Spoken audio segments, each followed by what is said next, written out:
derecha, parecia facial izquierda. Y además toma anticonceptivos orales.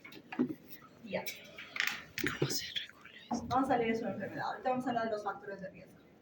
La enfermedad actual. La paciente acude a urgencias por presentar 8 días previos fiebre de 40, mejoría parcial con toma de ibuprofeno y paracetamol, disnea de mínimos esfuerzos, tos y expectoración blanquecina, dolor en costado del predominio izquierdo. El día de la consulta presenta estuto hemoptóico en escasa cuantía, requiere artralgias en muñecas, tobillos, mialgias, y desde noviembre presentar episodios intermitentes de infecciones respiratorias tratadas con antibióticos e inhaladores, que se resolvían completamente. Hasta aquí. A ver, mi lista. ¿Dónde está mi lista?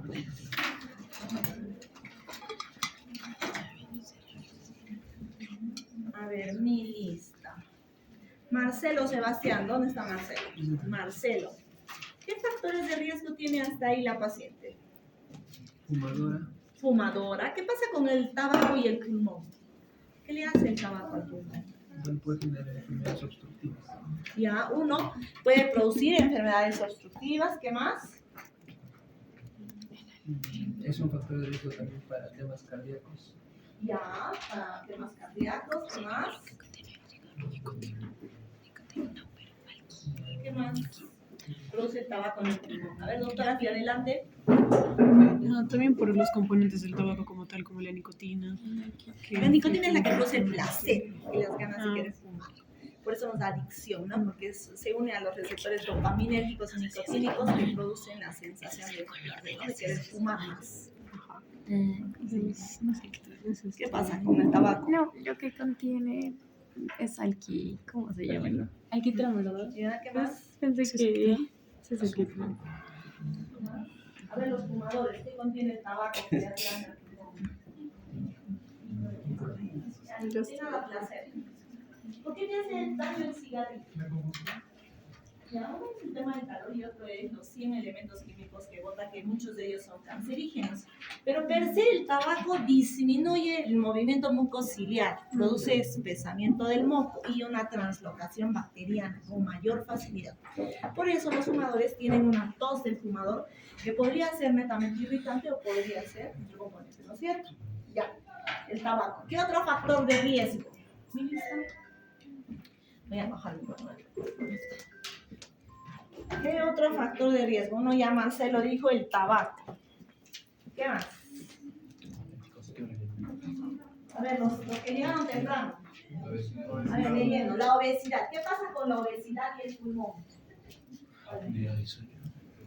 ¿Por qué la obesidad es un factor de riesgo para tener más infecciones respiratorias? A ver, ¿por qué llegó temprano? Estamos molestos.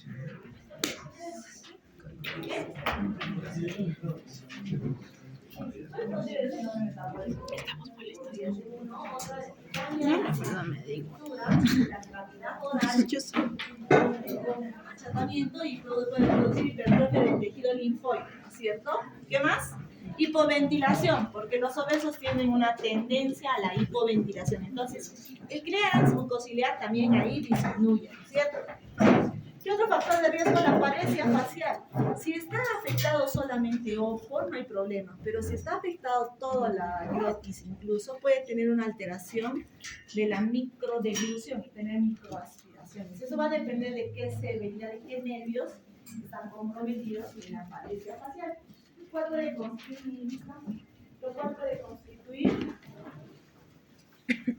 de la piel. Entonces, es una paciente joven, pero que tiene algunos factores de riesgo. En la enfermedad, hasta el relato de la enfermedad. A ver, Jimena. ¿Dónde está Jimena Samayoa? Hasta el relato de la enfermedad, Jimena. Acá. Fiebre, tos, expectoración blanquecina, a veces hemoptóica, con dolor en artralgias. ¿Qué diagnóstico le? ¿Qué sospechas? ¿Qué síndrome sospechas ahí? No te dice la saturación, ¿no? Ya, podría ser un síndrome de infección de vías respiratorias. Altas o bajas, no sabemos, no habría que escuchar. Yo con este este cuadro clínico, ¿puedo diferenciar si es bacteriano y viral? Jimena, ¿podrías tú decirme si esta paciente tiene una neumonía y además sospecho que es neumonía viral y neumonía bacteriana?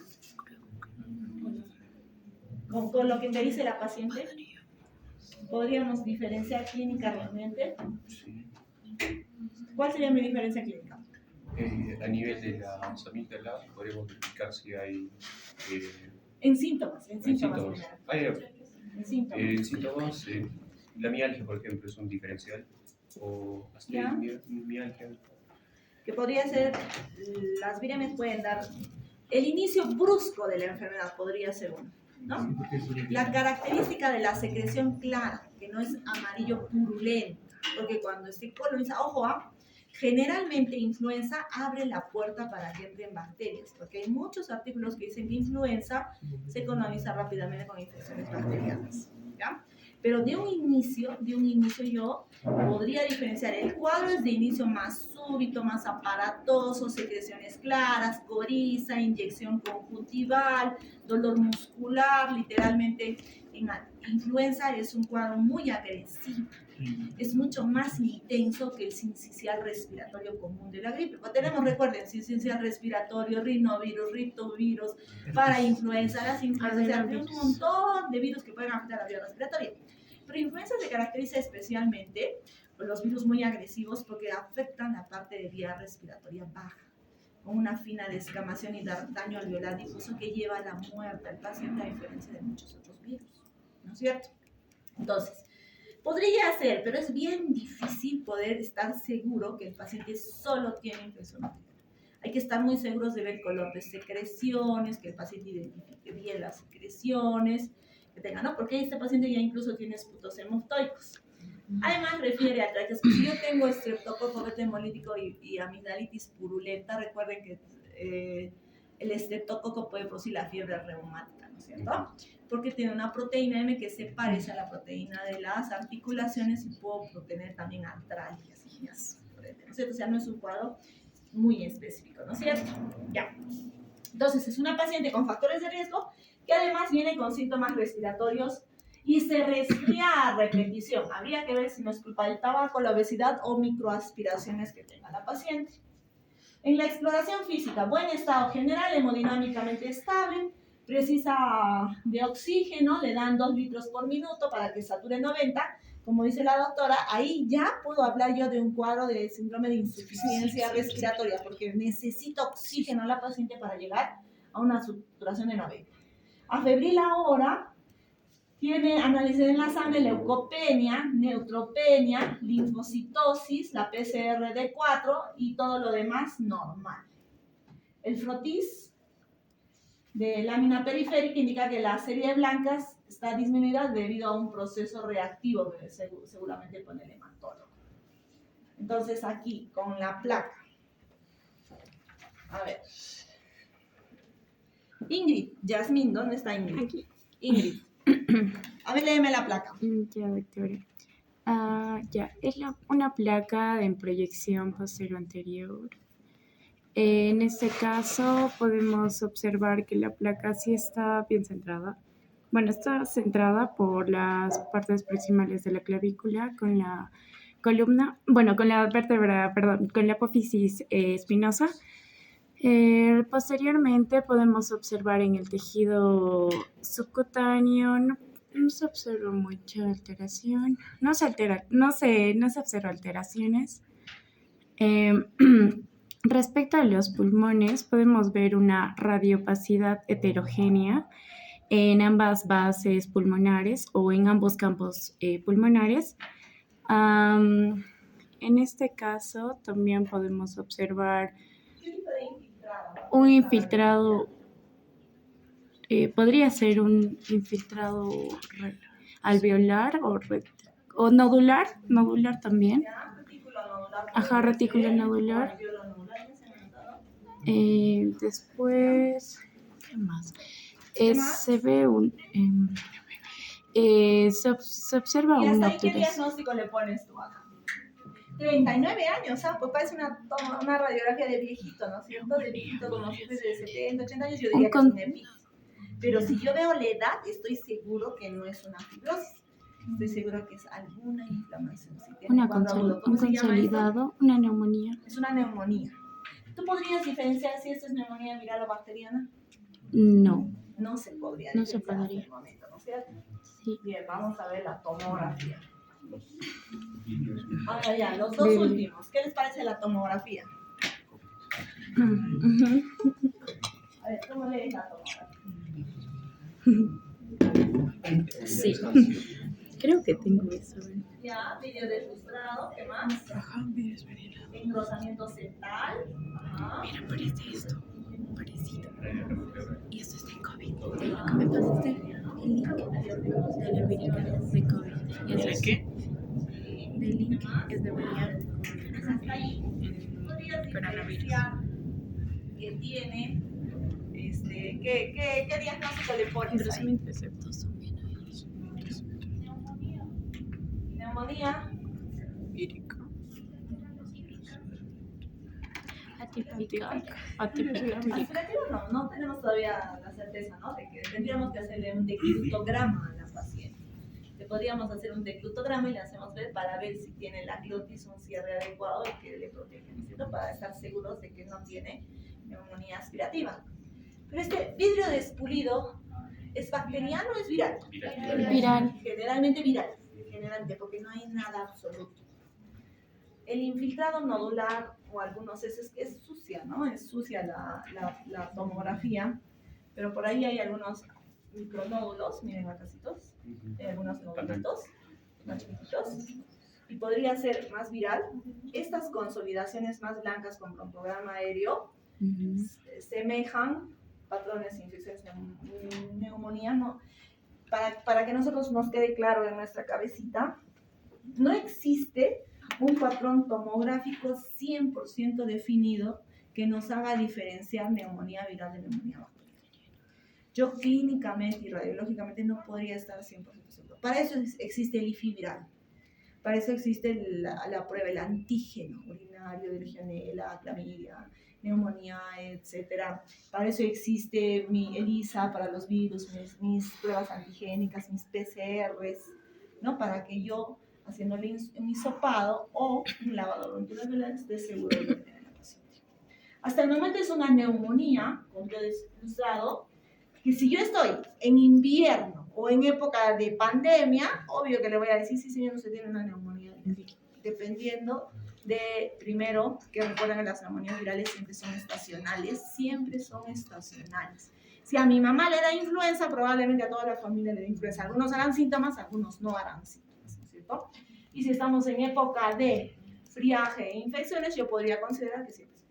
A diferencia del COVID, influenza sí tiene un componente de cambio rápidamente, rompe las rupturas intercelulares y hay una translocación bacteriana mucho más rápida. Y el paciente dice, doctora, pero ayer tenía flemas claras, yo tengo verde y de nuevo tengo flema. Y así estoy haciendo ondulante, ¿no es cierto? En los cestos. ¿Qué tratamiento le damos? Si es neumonía por influenza. Oseltamivir. Sí, casi. Oseltamivir. ¿Cómo tiran por un lado? Hay a múltiples, Peramivir. múltiples bilaterales, Peramivir. difusas, pero a veces la bronconeumonía puede ser bilateral. La neumonía lobar es un pedacito, pero la bronconeumonía pues, es un patrón de neumonía bacteriana que podría ser bilateral. Los derrames también hay virus que nos dan. Oseltamivir. Sí, la micronodulia, el engrosamiento intersticial. Si bien es cierto, es más para los virus, pero no es patognomónico de los virus, ¿no? El derrame pleural también.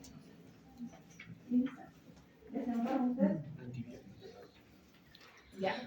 Entonces, ¿qué tratamiento están gritando? Además, si yo tengo pulmón blanco, porque no veo toda la placa, podría poner que es un distrés, no sé, dependiendo de cuánto de oxígeno necesita y qué evolución tiene, ¿no es cierto? Pero es una neumonía severa, multilobar, con insuficiencia respiratoria, que requiere medidas de soporte. Las infecciones virales necesitan oxígeno, el soporte es el oxígeno. Si tengo pulmón blanco, le doy corticoide al paciente o darle antivirales si es que le cojo en los primeros días y tiene factores de riesgo, por ejemplo, obesidad, diabético, inmunosuprimido. Los antivirales están diseñados para el paciente inmunosuprimido. Si a mí me da neumonía viral, probablemente no necesite antivirales, aún tenga neumonía, me recupero por la inmunidad rápidamente. Pero ojo que si estoy muy mal, obvio que sí me debe dar. Cuanto antes mejor, porque el efecto es en las 48 primeras horas. Que le des después ya no mejora mortal, porque ya hubo una epidemia diseminada en todo el cuerpo y el paciente se muere. Ya, entonces, ¿alguna duda? Entonces, los tratores van a contestar los orales y van a hacer la dinámica de media hora. Ya, a ver, hasta aquí recuerden que depende mucho del cuadro clínico. Toquecito. No dos. ¿Cómo está fuerte? Mejor en mi computadora. Ya. Siguiente cuadro clínico, es otro paciente. Allá, y la diferencia, ese paciente es un caso real de influenza. El primer paciente.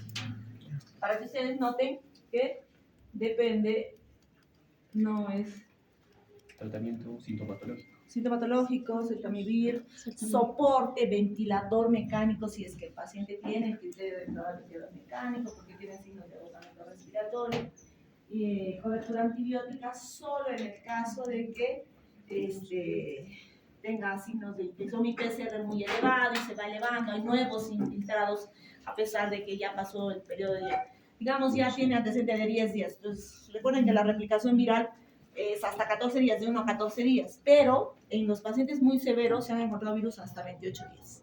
No, pero ellos se colonizan rápidamente de neumonías, ¿no? Bien. A ver, Cristel, tú que has llegado temprano. Léeme. Siguiente caso. Paciente masculino de 25 años, residente de Barranquilla, Colombia, que ingresó el día 30 de marzo del 2020 a urgencias. Su enfermedad actual se inició el día 20 de marzo del 2020 por fiebre cuantificada en 40 grados centígrados que no se dio a acetaminofén a dosis de 500 miligramos cada 6 horas. Y tos seca emetizante en las primeras 48 horas y posteriormente productiva, con expectoración de tonalidad amarilla, lo que persistió hasta el día 30 de marzo, evolucionando a dificultad respiratoria severa, por lo que consultó al servicio de urgencias. El paciente presentaba antecedentes de retardo mental, obesidad, diabetes no controlada, asma e hipotiroidismo. Como antecedente epidemiológico, en el mes de diciembre del año 2019, visitó la Unión Europea, transitando por Suiza, Alemania y España. El día 13 de marzo regresó a Colombia por la ciudad de Bogotá y se trasladó posteriormente por vía terrestre a la ciudad de Barranquilla. Hasta ahí, doctora. Hasta ahí. ¿Qué factor de riesgo tiene nuestro paciente, doctora Cristel? Que tiene antecedentes de asma, obesidad, diabetes no controlada y hipotiroidismo. Ajá, ¿qué pasa con la diabetes y el pulmón?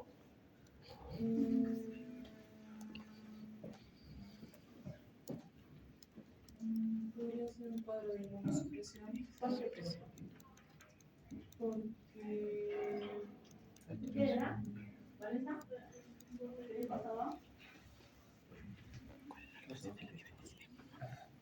¿Qué le pasaba? ¿Qué le pasa al pulmón en la diabetes?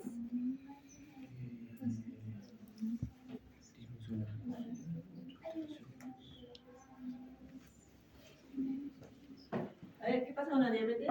Disminuye la función fagocítica de los macrófagos. La hemoglobina glicosilada es la culpable. Disminuye la fagocitosis del macrófago.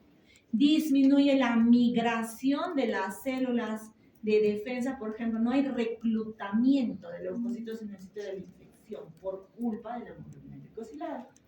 Aparte de que la diabetes produce fibrosis, produce alteración del pH, pero la principal alteración para el riesgo de infecciones es justamente que disminuye esa función fagocítica del macrófago. La obesidad, ya habíamos dicho, el retardo mental es muy importante porque el paciente no identifica sus síntomas, no identifica con facilidad sus síntomas. Ahora, ¿y qué le pasa al hipotiroidismo y el pulmón?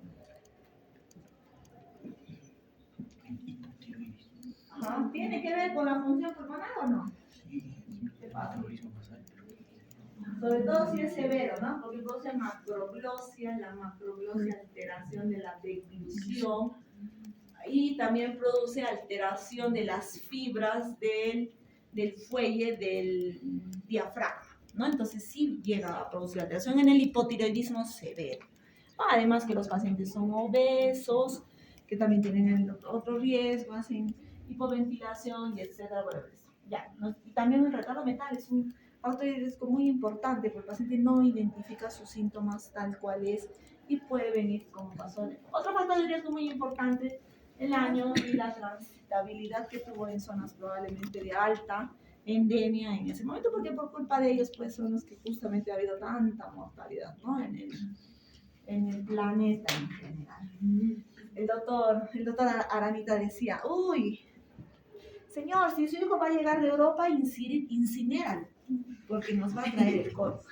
Y tenía mucha razón, ¿no? Porque esas personas que llegaban de lejos, porque se salían de China y se iban a Malasia, a otros países de Asia, y como China solo estaba confinado, pero estos muy vivos se fueron a otros países, de otros países a otros países y recién vinieron. Y así se saltó con el virus, ¿no? ¿Qué pasa con el flujo de aire? Y ahorita lo vamos a ver. Todo empieza en Asia, de Asia a Europa, de Europa a Norteamérica, de Norteamérica a la Patagonia, de la Patagonia al hemisferio sur. Nosotros. Por eso es lo que nosotros nos vacunan. Nuestra vacuna nunca va a ser la misma de la cepa de Europa, porque se supone que para este año 2025, en el invierno de Europa, ser una cepa que recién nos va a llegar probablemente con alguna mutación. Porque a mí me da un virus, entra el virus, hacen su replicación genética, yo le contagio a la doctora puede tener la misma cepa como también puede mutar. Recuerden que en las cepas, y más aún si salta a otra especie, son altamente mutagénicas, no es el mismo virus. Por eso dice, pero si a mí ya me dio gripe, ya no me va a dar. Mi hijita tiene gripe, eso es mentira. ¿Por qué? Porque si ella cogió influenza y luego me contagia a mí, yo puedo mutar y puedo contagiarle una segunda cepa diferente con el ciclo vicioso intradomiciliario que vemos en los casos de influenza, ¿no? No todos los virus son altamente mutagénicos, pues depende. Okay. Ya, muy bien. A ver, Diana Lady, que llegó temprano también. Vamos a Diana. Ya, Diana, tú misma eres. Sí llegaste temprano, creo que eso te notaste tarde. ¿O no llegaste? A ver, sigue leyendo. El examen físico de ingreso mostró un paciente en malas condiciones generales. Tensión arterial 150/90 milímetros de mercurio, frecuencia cardíaca de 145 latidos por minuto, frecuencia respiratoria de 40 respiraciones por minuto, peso de 100 kilogramos, saturación de oxígeno al 40% a pesar de estar recibiendo oxígeno por cánula nasal a 3 litros por minuto, ruidos respiratorios disminuidos en ambos campos pulmonares, retracciones costales universales, cianosis distal en manos y pies y diaforesis. Evolucionó con deterioro progresivo del estado general, con deterioro neurológico y con score de coma de Glasgow de 10. Hasta aquí, ¿qué te llama la atención? Primero, los signos vitales. Ya, Está la presión, está acusando con una hipertensión. Seguramente. Es alarmante, ¿no? La presión no es alarmante. Pero saturación de oxígeno de 40 a pesar de estar recibiendo oxígeno a 3 litros. Por la infección, la frecuencia respiratoria igual. ¿Cuál es el corte para neumonía severa? ¿En frecuencia respiratoria? Mayor a 30. Mayor de 30. Este paciente tiene una gran taquimia. A ver, respiren 40 por minuto. A ver, por 5 minutos. Ya, digamos, a ver más tarde hacen el ejercicio. A ver cómo van a llegar al agotamiento y a la emergencia por una alcalosis respiratoria severa, ¿no? ¿Qué más? Taquipneico, taquicárdico, obeso. ¿Qué más es importante ahí? Súper alarmante. Saturación. Ruidos respiratorios. Saturación 40%. Saturación. Ya, y la Saturación. saturación. Doctora, satura 40 con 3 litros. Se va a morir el paciente. ¿Qué harían ustedes si llega así a su emergencia? A ver, Andrés, Edu. ¿Dónde está Edu? Ya, llega a tu emergencia. Con oxígeno. ¿Qué es lo primero que vas a poner? Le pongo la mascarilla y no le pongo cánula, le pongo la mascarilla Venturi. Con una marca de alto flujo sistema de emergencia, sino una reservorio. La reservorio es la que mejor oxígeno nos da y lo tenemos a la mano en todo sitio. A 15 litros, 80% de FiO2. Porque ese es un paciente joven, que no tiene otros antecedentes. Y después de la reservorio que está en 15 minutos, no lo vas a dejar con cánula binasal, se va a morir con 40%. O tienes cánula de alto flujo, pero hasta que te traigan el equipo, el corrugado, tal, tú agarras tu reservorio y le pones a 15 litros. Si no tienes reservorio, la siguiente sería Venturi al 50%, pero lo ideal es reservorio porque nos da más oxígeno que el Venturi. El paciente se va a morir por agotamiento. Respiren pues 40 por 5 minutos, chicos, a ver cómo les va. Entonces, ustedes como médicos en la emergencia le cambian de dispositivo inmediatamente y lo meten al ventilador mecánico. A ver, Edu, ¿qué te parece la placa? Bueno, es una placa posterior anterior. No, que no parece, pero posterior, debido a que, bueno, el paciente está en estado crítico, aparte que se puede ver lo que es una ligera cardiomegalia, esto podría indicar lo que es una antera posterior. ¿Qué más? Vamos a hablar lo que es hay un aumento difuso de la opacidad pulmonar bilateral, bueno, con predominio en lo que son en las bases. Y bueno, tiene un aspecto algodonoso.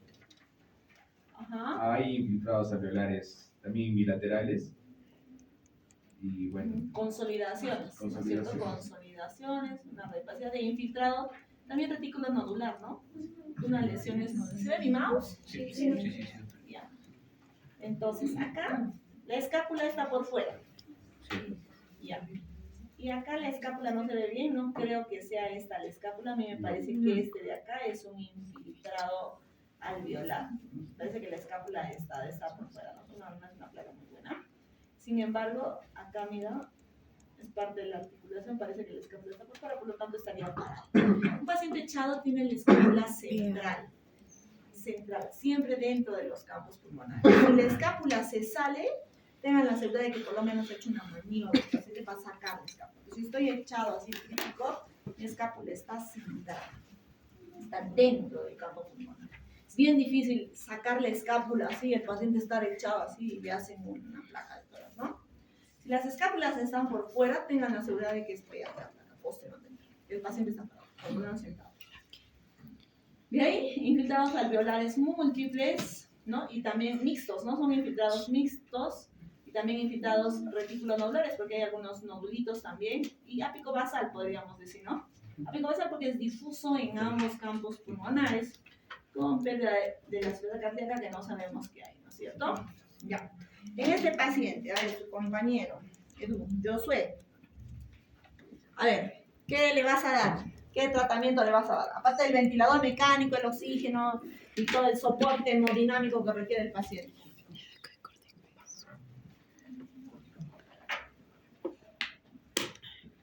¿Hasta el qué diagnóstico le pones? Estamos recordando un diagnóstico, pero lo primero es el oxígeno, ¿no? Tenemos que decir neumonía T, neumonía viral, llega así, le ponemos oxígeno, con el mejor dispositivo de oxígeno que tengamos a la mano. Además debería de estar a 5 litros la cánula nasal al tope, ¿no? Que le ponga 10 litros sería lo mismo que 5 litros, ¿no es cierto? ¿Qué más, Josué? Dificultad respiratoria severa. Ya, dificultad, insuficiencia respiratoria severa. Si es pulmón blanco, yo hablo de distrés respiratorio. Eso lo vamos a ver en la clase de insuficiencia respiratoria. ¿Qué más? Si tiene infiltrados alveolares y retículos nodulares.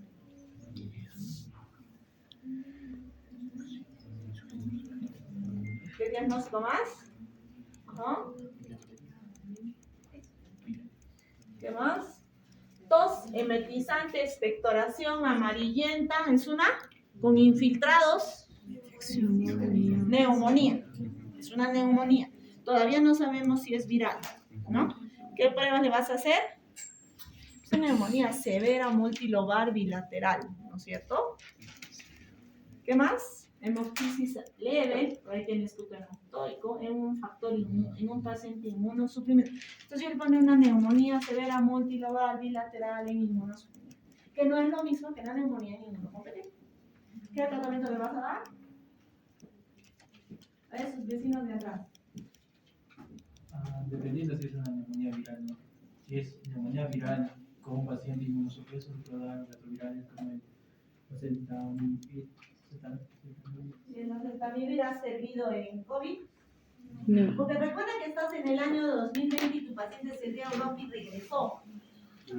Con COVID. ¿Lo cierto? Claro. Ya, ¿qué más le vas a dar? Dexametasona. ¿Cuál antiviral? Sintomatológico, porque no. Solo, pero el paciente está en la UCI. ¿Qué más le vas a dar? Ya, lo dilatado de diáfano, salbutamol. Corticoide, porque el corticoide ha demostrado efectividad en neumonía severa, sea viral, sea bacteriana. ¿Qué más? ¿Cristian? Antibiótico inespecífico, por lo menos macrólidos, a mí me encantan los macrólidos porque funcionan antibióticos, ¿cierto? Y podríamos dar el ceftriaxona si está hospitalizado, ceftriaxona macrólidos, una cefalosporina de tercera generación más macrólidos, su oxígeno, su soporte. ¿Por qué la hipertensión arterial es importante en COVID? Porque fue un factor de riesgo, más que ser asmático. Porque expresaba qué receptor. Ustedes han vivido la pandemia, ustedes saben mejor que yo en COVID. ¿Ustedes hacían qué hacían? Anatomía. Sí. ¿Quién ingresó en pandemia a medicina? ¿Todavía no habían ingresado? Estaban en colegio. Salían. Yo ya tenía la idea de ser médicos, pues. Pero no estaban en la prepa, siquiera en la pre-andina, ¿no es cierto? ¿Hace cuántos años ha sido la pandemia? ¿Hace poquito? 5. 5 años. 5 años. Hartos años, ¿no?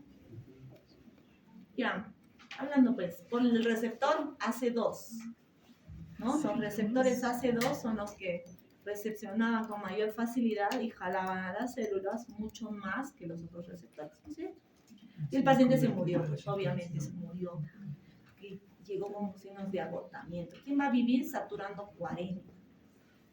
Con oxígeno, porque ni siquiera estaba sin oxígeno, ¿no? Entonces, para que ustedes sepan que la mortalidad de neumonía viral es mucho más alta que la neumonía bacteriana. Se nos mueren los pacientes de neumonía, se nos mueren. Pero por lo menos las bacterias tienen tratamiento antibiótico. Si yo le doy antibiótico en el tiempo correcto, más medidas de soporte, mi paciente no tiene por qué morir. Pero como ustedes lo recepcionan en la emergencia y no le prestan atención a las clases, se demoran en la toma de decisiones. Le piden una plaquita, le piden un hemograma, le piden tal. Si yo tengo un paciente muy mal estacionado, con roncos, con agresión de secreciones, si tiene expectoración amarillenta y evidencia extrema, yo le inicio antibiótico. Y desescalo, nunca al revés, ¿no? Nunca al revés, porque lo que ustedes le piden la plaquita, el hemograma, el PCR, todo pasó ya 8 horas. Y ya fue nuestro paciente. Ya, vamos a hablar de terapia. Rapidito. Entonces, para que en su cabecita tengan una idea de... ¿Qué pasa? Entonces, desde hace muchísimos años y desde que el humano llegó al planeta probablemente haya afectación viral y en la era pre-vacuna se morían pues millones de personas, millones, 1/3 de la población junto con la peste negra. Felizmente las personas se morían porque si no habría superpoblación, ¿cierto? Y la misma naturaleza entonces, millones de personas en la era pre-vacuna.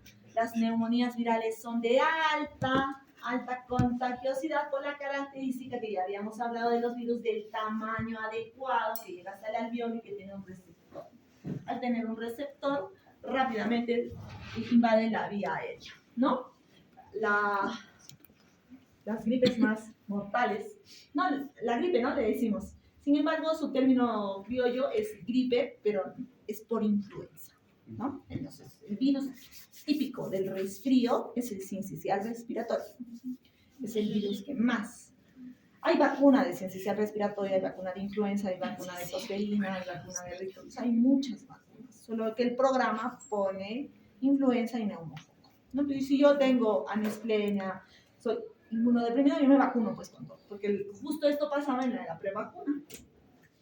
Muchas millones de muertes. El virus de la influenza es un virus ARN, Orthomyxoviridae, pequeñito, tiene la característica adecuada para ingresar a nuestras células. Dentro de sus proteínas, tiene unas proteínas muy importantes, que es la hemaglutinina y la neuroaminidasa, que justo le va a dar parte de la nomenclatura y las características para que se adhiera. La hemaglutinina hace que el virus se adhiera a la célula y se quede y pueda ingresar su genoma.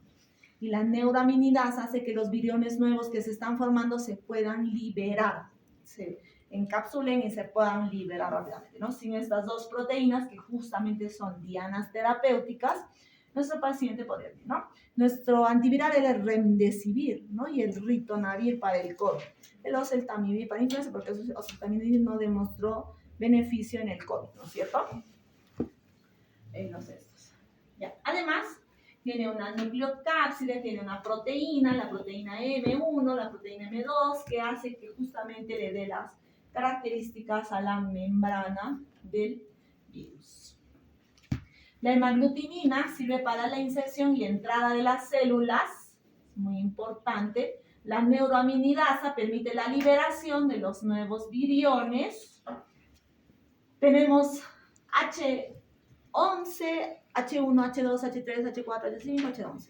Y N1, N2, N3, N4 es el N16. ¿No? Puedo tener H1, N1, H1, N2, H1, N3, H1, N4, así hasta el N, ¿no? H2, N1, H2, N2, o sea, son infinitos, ¿no? Y eso de qué depende de justamente la alteración genómica con el salto hacia un animalito que podría darnos la gripe aviar o la gripe porcina, que también son influencias.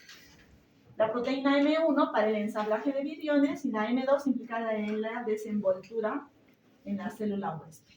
Entonces, tenemos muchas mutaciones a nivel de la hemaglutinina y la neuroaminidasa. Ahorita vamos a regresar a eso.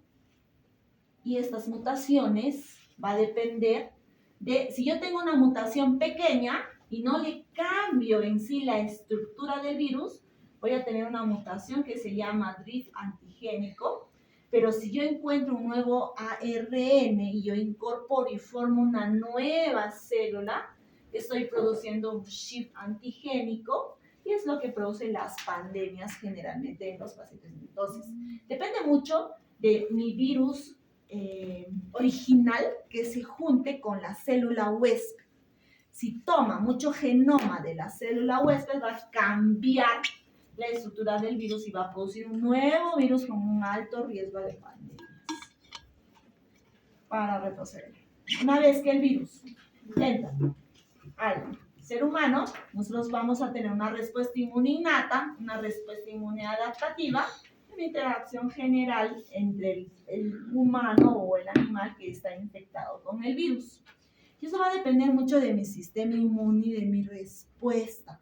Porque hay personas que nosotros nacemos, por ejemplo, yo ya les decía, la lactancia es una protección increíble que incluso cuando la gestante se vacuna, le protege al niño.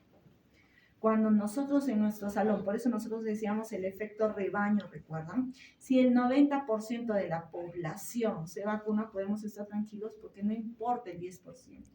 Ese 10% aún haga la enfermedad, como yo, el 90% está protegido, probablemente tengamos anticuerpos para la nueva infección. No es necesario vacunar al 100% de la población, pues sobre un determinado porcentaje de vacunados ya tenemos un efecto rebaño.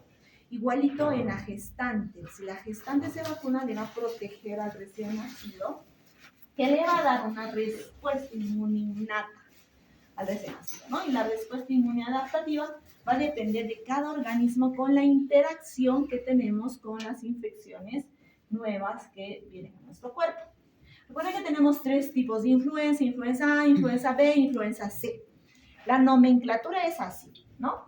Entonces, Yo no puedo saber ni clínicamente, ni radiológicamente, ni nada qué influenza es. Para eso está mi estudio, mi PCR, ¿no? Mi viral que identifica justamente el fenómeno de qué influenza es. La influenza es el que nos preocupa porque es altamente mutable y ocasiona pandemias. La influenza B afecta a los humanos, pero tiene episodios muy esporádicos de brotes epidémicos. El tipo C raramente, la influenza C raramente afecta al humano y cuando afecta no causa pandemias, hasta ahorita no se ha visto a nivel mundial. Las pandemias de tipo C generalmente más son en animales. Cualquier animal mamífero puede ser infectado por el virus. Y si nosotros manipulamos mucho a los animales, como sucede en Asia y en países de alta carga poblacional, hacemos pues el cambio ese genómico que tenemos, ¿no? Cada año hay pequeñas epidemias en China y salen las alertas, ¿no? Ha habido cepas, por ejemplo, el H7N3, creo que fue, que tenía 70% de mortalidad, era altísimo. Pero creo que afectó solamente a 100 trabajadores, se murieron, no sé, buena cantidad, con 70% de mortalidad, pero nunca salió de su localidad. Solamente se emitió la alerta y nunca llegó a salir porque hacen contenciones aquí, ¿no? En los estos. Recuerden que influenza es sumamente contagiosa. Si yo estornudo y toda mi clase a mí me da influenza, les aseguro que a la mayoría les da influenza. Entonces, cuando nos infectamos, tenemos que usar barbijos como medidas de protección a la población y nosotros también.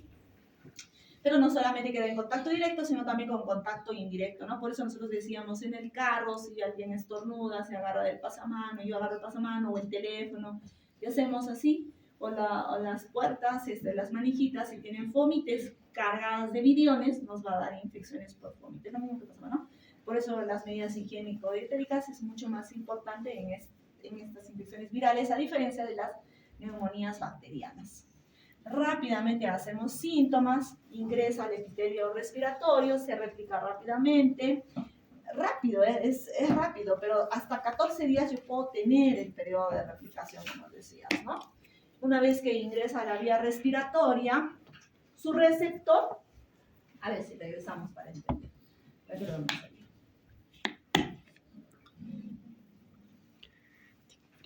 Está.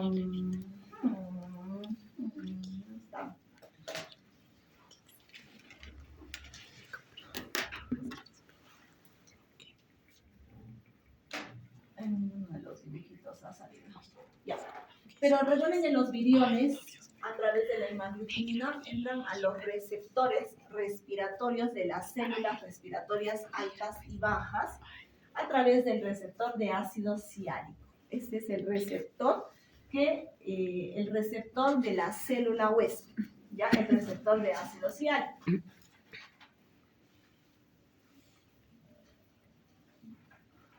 Una vez que entra, va a haber gran replicación de virus y va a haber una afectación multisistémica con una alta liberación de mediadores inflamatorios, linfocitos, leuquinas, factores de necrosis tumoral, interferón gamma, etcétera, lo que van a producir la activación de células natural killer, más estimulación de células inflamatorias, mayor liberación. ¿Qué pasaba en influenza? Influenza empieza a hacer un daño alveolar difuso y cuando hablamos los virus, casi la mayoría de virus produce daño alveolar difuso con una fina descamación. Entonces el surfactante empieza a verse afectado, empieza a haber descamación del epitelio alveolar y bastante celularidad, muerte y detritus con exudado a niveles de los espacios alveolares, ¿no? Se cubren de membranas hialinas, congestión vascular y hemorragia alveolar y muerte por consecuencia, ¿no? Desde los senos paranasales, cavidad oral, faringe, hipofaringe, toda la vía respiratoria, pero además la vía digestiva también, y también con compromiso multisistémico a nivel de músculos. Nuestro marcador, ahorita vamos a ver, nuestro marcador inflamatorio en neumonía por influenza era el CPK total, ¿no? El CPK total porque tenía muerte muscular, ¿no? Producía mucha mialgia, miositis, y el CPK total, cuando había mucha mioglobina liberada, producía taponamiento renal y falla renal, complicaciones y muerte en la época de influenza, donde teníamos pacientes. Como les decía, influenza es una puerta abierta para que tengamos infecciones, el 48% de coinfecciones con neumonías, estreptococo, estafilococo, haemophilus influenza y además otra colonización de afectaciones respiratorias.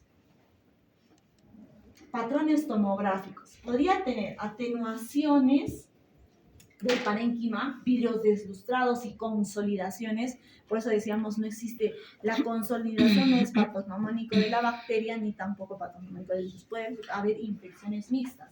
Hay atenuación del parénquima, quiere decir vidrios despulidos, consolidaciones, nódulos, micronódulos, arbolito en brote, engrosamiento de los septos interlobulillares, engrosamientos de las paredes bronquiales y bronquioalveolares, o sea, lo que sea.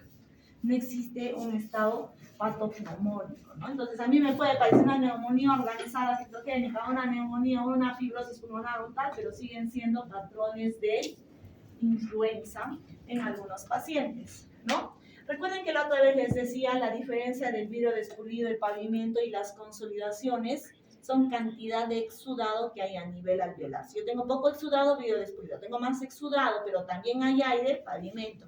Tengo consolidado y no hay aire, solo broncograma aéreo, ya es consolidado, ¿no es cierto? Son diferentes lecturas que hacemos. Por ejemplo, acá un poco más de vidrio despulido, de repente acá ya hay áreas de pavimento y estas áreas bien blancas, mayores consolidaciones. Pero no es patognomónico porque podría ser también, como les decía, una bronquiolitis obliterante en algunos pacientes. Los nódulos, micronódulos e infecciones que nosotros podríamos ver es el virus sincicial respiratorio, que también podríamos ver, porque salieron varios artículos donde hablaban típicos de la influenza, artículos típicos del COVID, pero se ha visto que en reumatológicos, en pacientes reumatológicos y en pacientes con fibrosis o con algunas otras infecciones por otros virus se encontraban los mismos patrones, ¿no?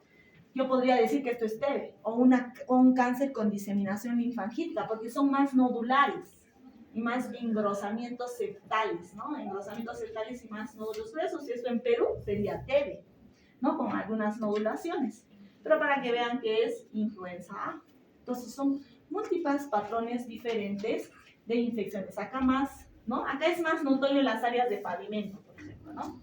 Más vidrio despulido por acá, pero más notoria, casi se nota muy bien el pavimento, ¿no es cierto? En un paciente que tiene Crazy Paving, ahí está, ¿no? Crazy Paving en los estos.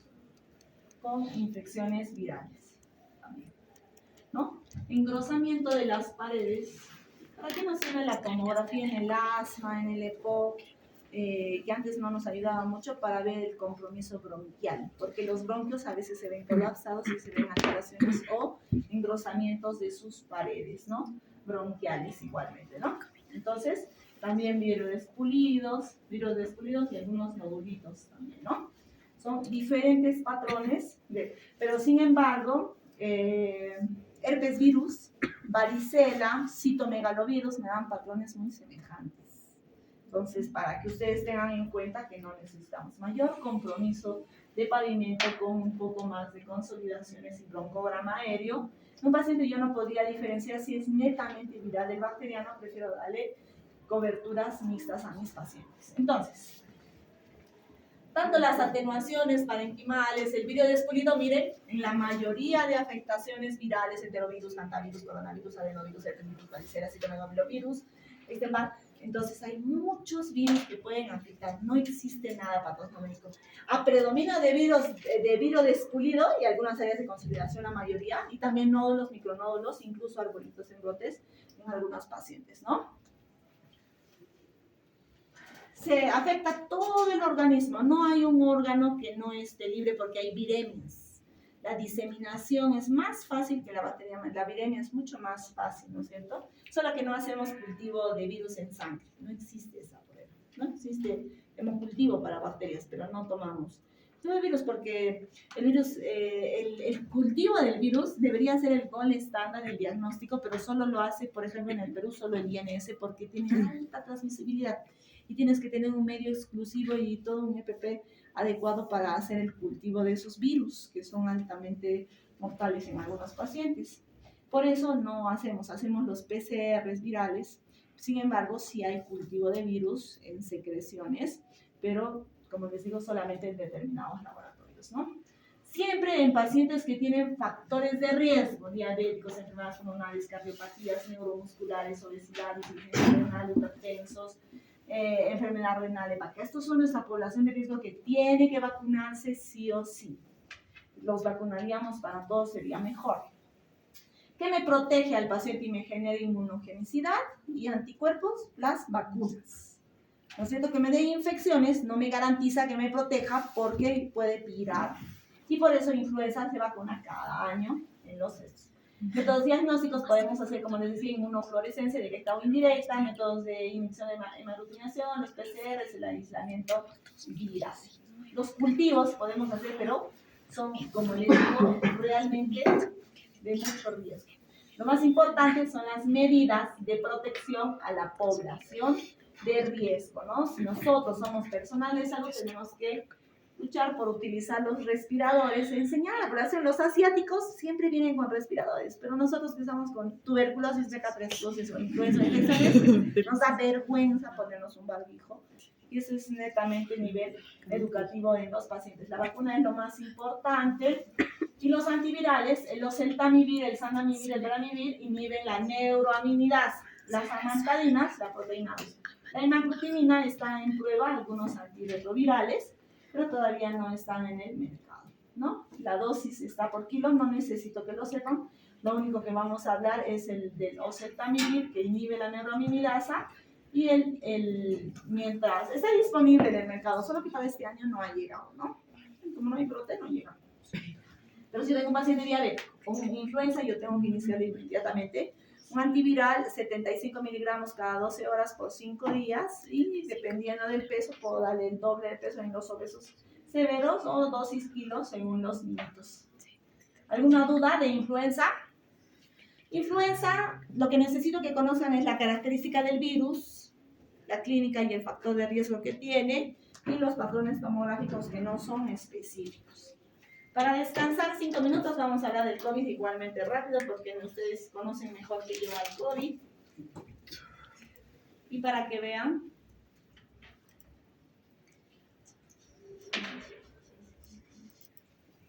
que fue una nueva pandemia identificada recién en el 2019 y los médicos que lo han descubierto se murieron, moritos. Todo su hospital se murió. ¿Cierto? La gran mayoría, el 80% de la población que había identificado, e incluso el médico que lo reportó, se murió en el año más, ¿no? No se sabe muy bien cuál ha sido el hospedero inicial, hasta ahorita siguen pensando que es una guerra blanca creada en laboratorio o no, que se les ha escapado y no sé. Ya, bueno. Ya, la nomenclatura, nos hemos pasado. Todo virus de la influenza siempre se llama influenza, si es influenza o parainfluenza sincicial, ¿no es cierto? Luego el tipo, si es A, B, C. Luego el lugar donde se identifica, por ejemplo, influenza California, influenza Wuhan, influenza Cusco, si es que nace en Cusco. El año, 1900 o 2000 o el año que se identifica.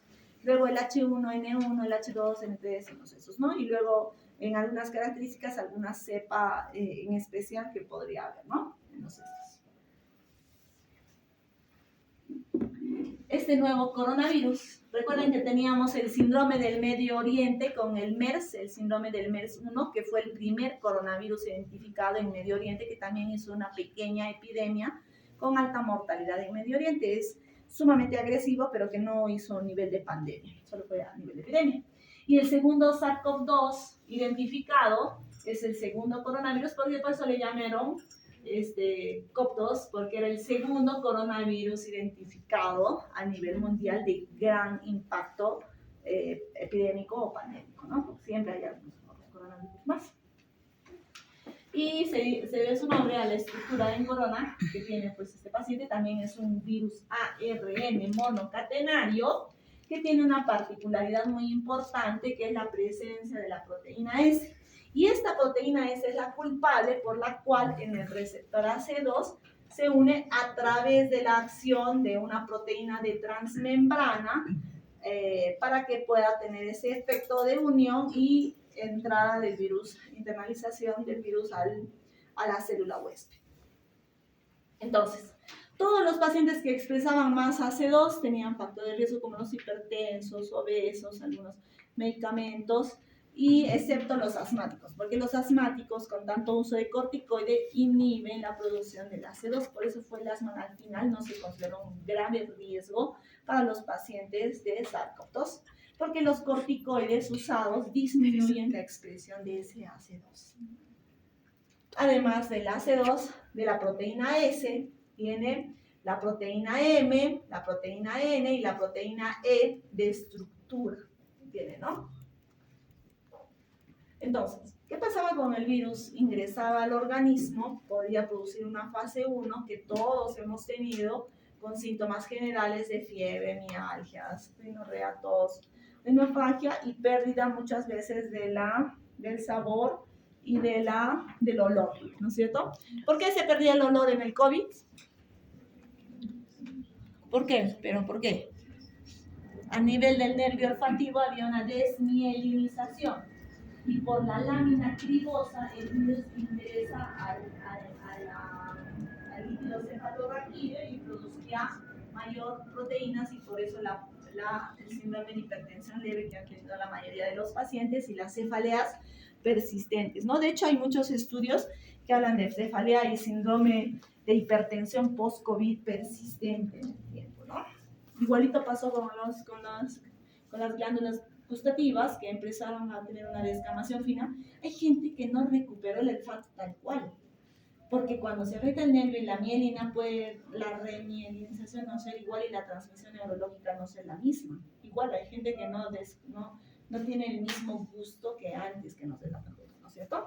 Luego la fase 2 severa, que ya tenía la consolidación del paciente, mayores síntomas respiratorios, y la fase 2B, donde ya había colapso y muerte celular.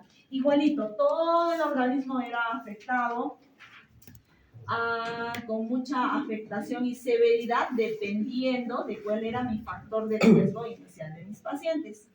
Y lo que caracterizó al virus fundamentalmente, ahorita vamos a regresar a esto, fue qué tipo de respuesta yo tenía. La gente se moría porque tenía una hiperrespuesta inflamatoria con aumento de los mediadores inflamatorios severamente. ¿De qué dependía? Hasta ahorita no se sabe. ¿De qué? ¿Por qué algunas células liberaban más interleuquina 1, 2, 6, factor de necrosis tumoral, interferón, más reclutamiento de células, más liberación de mediadores inflamatorios, más reclutamiento, pero por miles de veces expresado más, que le producía un distrés respiratorio y falla multiorgánica severa en horas.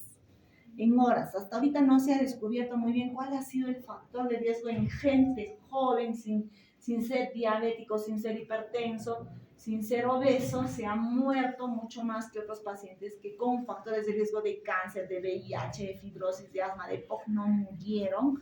A diferencia de ellos, probablemente por algún mecanismo no bien conocido que producía esa hiperrespuesta y esa tormenta de citoquinas basadas en unos mediadores inflamatorios con elevación del LDH, ferritina PCR, dímero D, y a diferencia de otros virus, lo que producía el COVID era una alteración y un desbalance de la trombosis que teníamos los pacientes, y teníamos factores procoagulantes y todos los pacientes que se hospitalizaban recibían anticoagulantes a pesar de que su dímero D pueden ser bajos o normales. Por el riesgo de alta formación de trombosis, es que no hacíamos dímero D en la mañana, en la tarde, en la noche, porque recuerden, los pacientes se nos morían, ingresaban con canulita en la mañana y salían en cajón en la noche.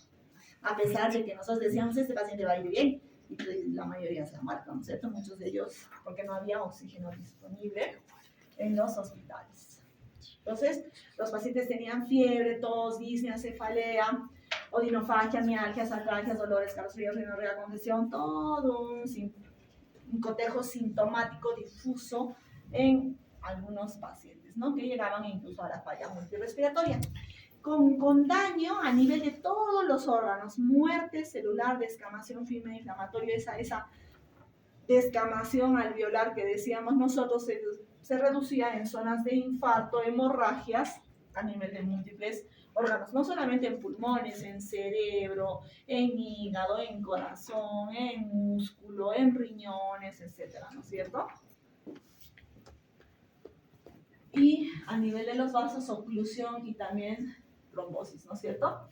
Injuria cardíaca ya sumamente identificada, ha habido no solamente el SARS-CoV-2, sino también influenza, porque nosotros tenemos miocarditis postinfecciosa. ¿Recuerdan ustedes que están haciendo cardio? Entonces también hay algunos virus agresivos para el miocardio de los pacientes, que no solamente es influenza, la mayoría es influenza, porque es una de las neumonías más severas.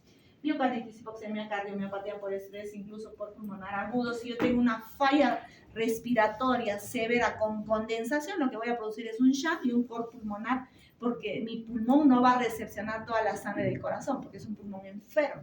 Entonces ahí voy a producir síndromes de cor pulmonar agudo, isquemia miocárdica, etc. A nivel neurológico ya les he explicado que hay ruptura de la barrera hematoencefálica y más migración de esas células inflamatorias a nivel de líquido cefalorraquídeo, con mayor activación de la inflamación. También injuria hepática identificada, muchísimos artículos. Algunos pacientes hacían hepatitis y otros pacientes hacían solo transaminasas elevadas, ¿no?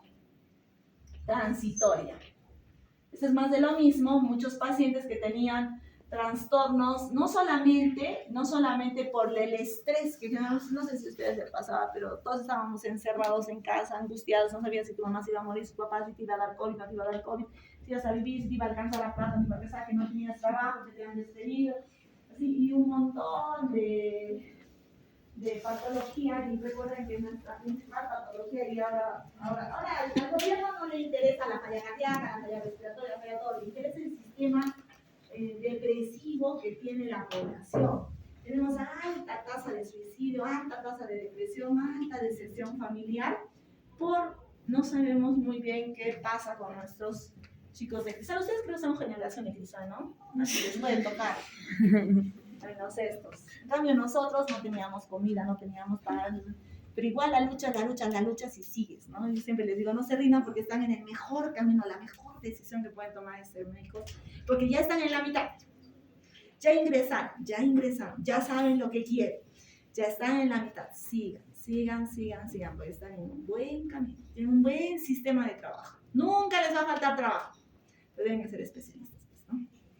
No los van a mandar a la punta. Trabajar en periferia es horrible, porque no tienes una placa, escuchas al paciente y te recuerdas de tus clases y dices, ¿y ahora qué le doy? Si solo tengo amoxicilina o solo tengo ibuprofeno, no tienes más medicinas. Pues ya sabes, tú quieres darle algo más, pero no tienes. Tu primer nivel no te permite, entonces tienes que referirlo, ¿no? Y a veces no puedes ni traerlo, ni medicinas, sino a veces de trabajar en periferia.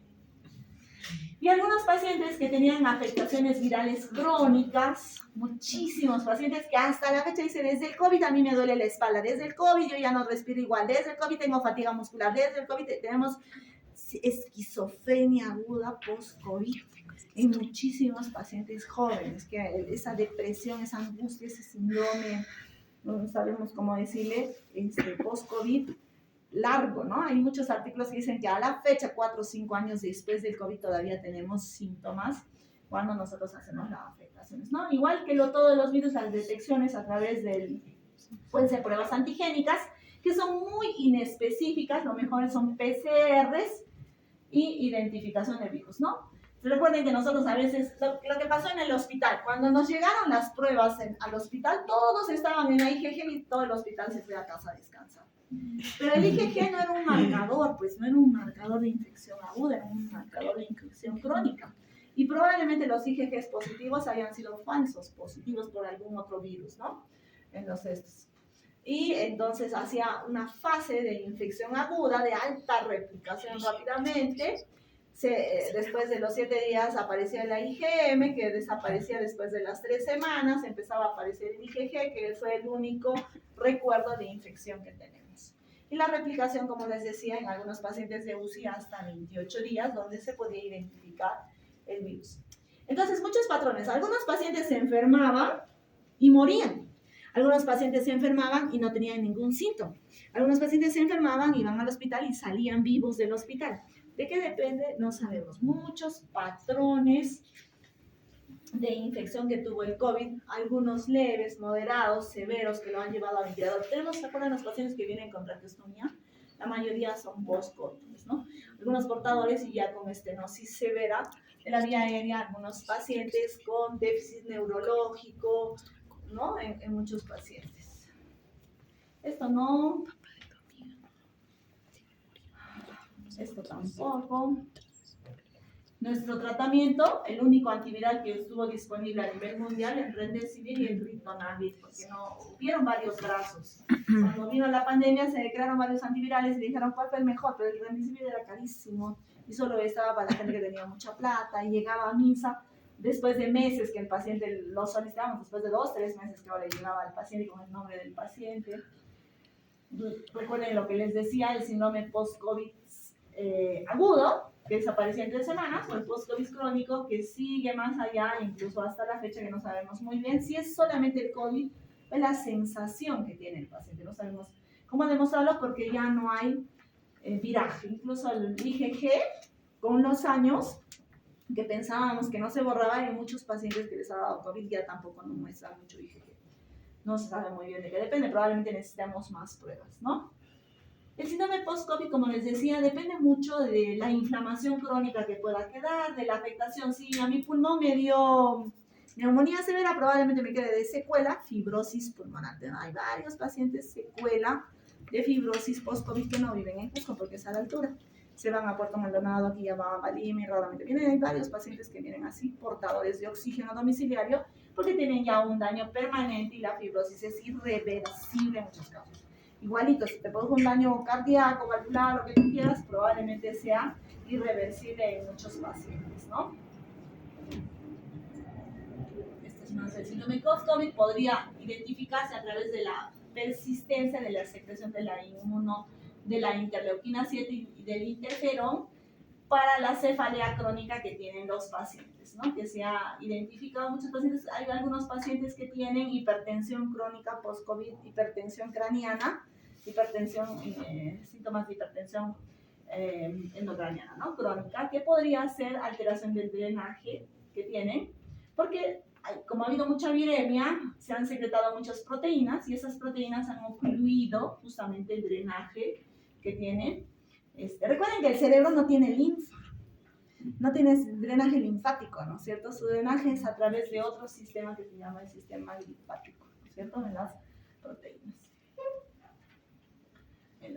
Es decir, más del síndrome post-COVID, que es lo mismo, no necesito que lo sepan, yo necesito que identifiquen al virus en general y también la afectación multisistémica que pueden producir.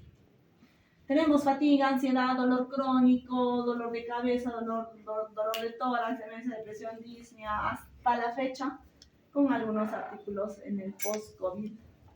Más afectaciones multisistémicas en el COVID crónico. Multisistémico.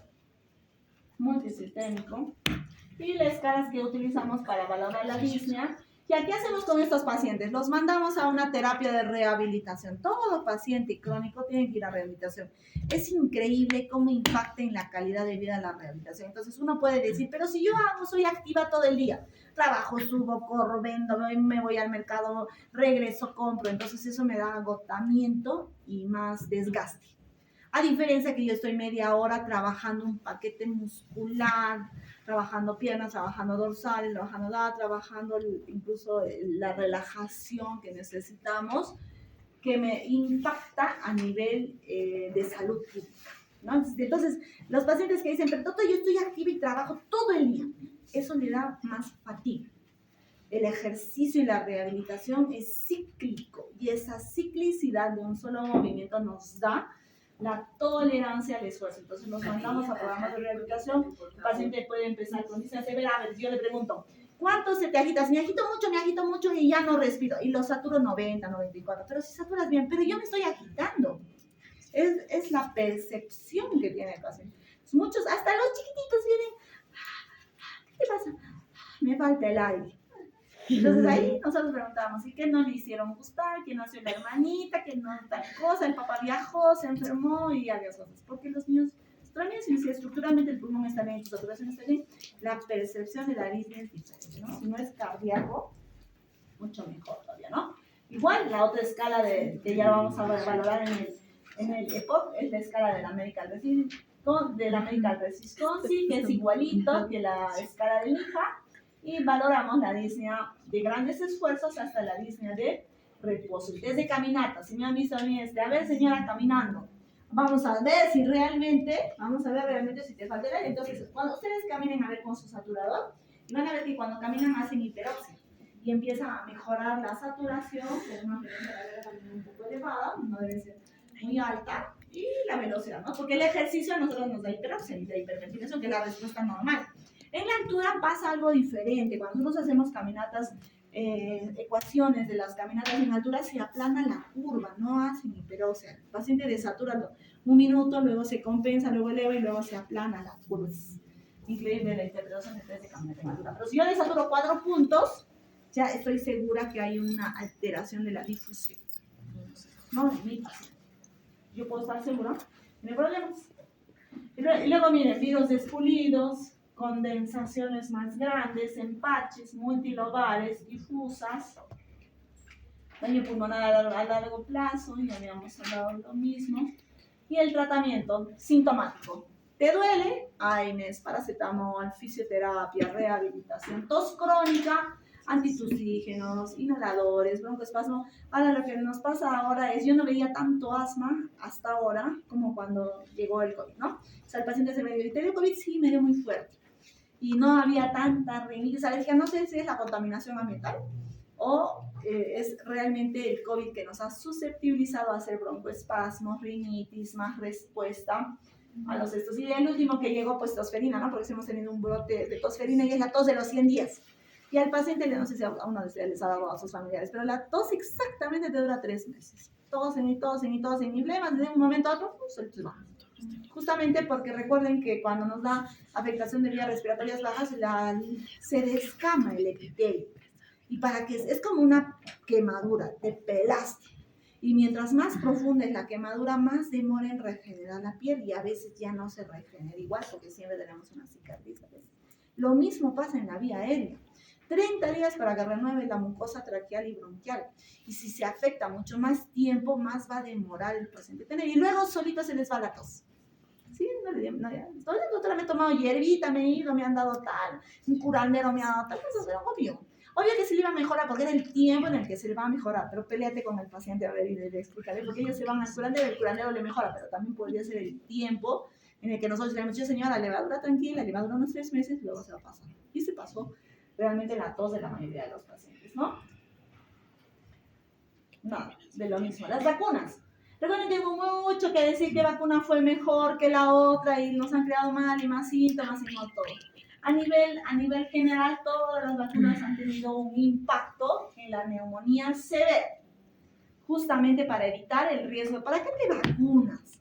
Para que no te dé neumonía severa, no para que no te dé, porque no te está protegiendo, te va a dar influenza, pero tu cuerpo va a tener un anticuerpo para que reaccione y no te dé la neumonía severa. El impacto de las vacunas justamente es en la mortalidad a largo plazo. No es que evitas, pero si estoy vacunado, ¿por qué me da gripe? Obvio que te va a dar gripe porque no te estamos quitando el virus del ambiente, no te estamos encapsulando. Te estamos dando anticuerpos para que tengas mejor reacción, porque tu neumonía ha podido ser severa y llevarte a la UCI o a la muerte, ¿no? En los pacientes de riesgo, no le estamos quitando ese riesgo de por vacuna, ¿no? Los síntomas han mejorado en algunos pacientes, pero el impacto que se ve es sobre todo a nivel de mortalidad. Ya, descansamos. 5 minutos.